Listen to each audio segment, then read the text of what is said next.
There's no one approach for an artist to take on an art and technology project. The program is very exploration-driven. Sometimes our projects happen worldwide or online or in space.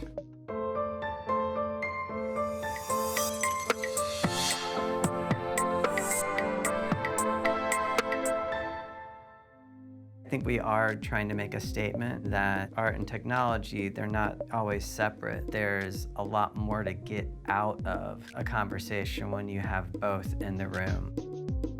When we set out to launch the Art and Tech Lab, what we wanted to do was to create a space for artists to take risks, to have the time to go off in a new direction with their practice and take away the more immediate pressing expectation of producing a work for an exhibition.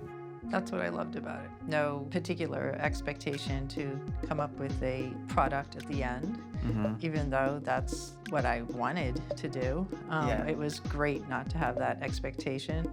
Was it hard at first to not just want to visualize what the output would be? I liked that some of the steps were equally as important as the final outcome. You know, it made it kind of easy for me as a corporate sponsor to get involved with the artists, knowing that there wasn't necessarily a particular deadline to work against. So it kind of freed me to get engaged where applicable with an artist on a project. Right. Knowing that there wasn't like we have to get a certain thing done at a certain time.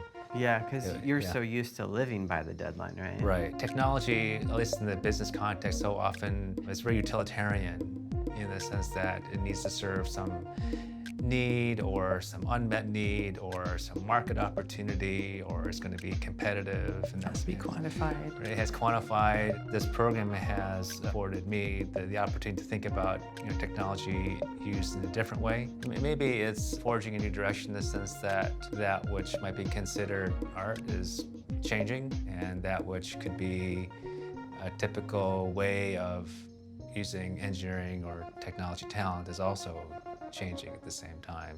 I've talked about the program to a lot of artists, and a lot of people don't think of themselves as, their identity isn't, I'm a technology artist. You could be a painter and do a project with LACMA Art and Tech. It's not as much about one's identity or even desire to use high-tech technology. Yeah. It's more if you're asking questions that are pretty broad and might have a lot of paths. With technology, you do see a lot happening as far as extending or creating new ways to experience art. It used to be that it happened only in the museum. Over the years, as artists have gotten a hold of new tools, they've expanded. And I think we're kind of just in the beginning of that phase of finding new parameters, new experiences.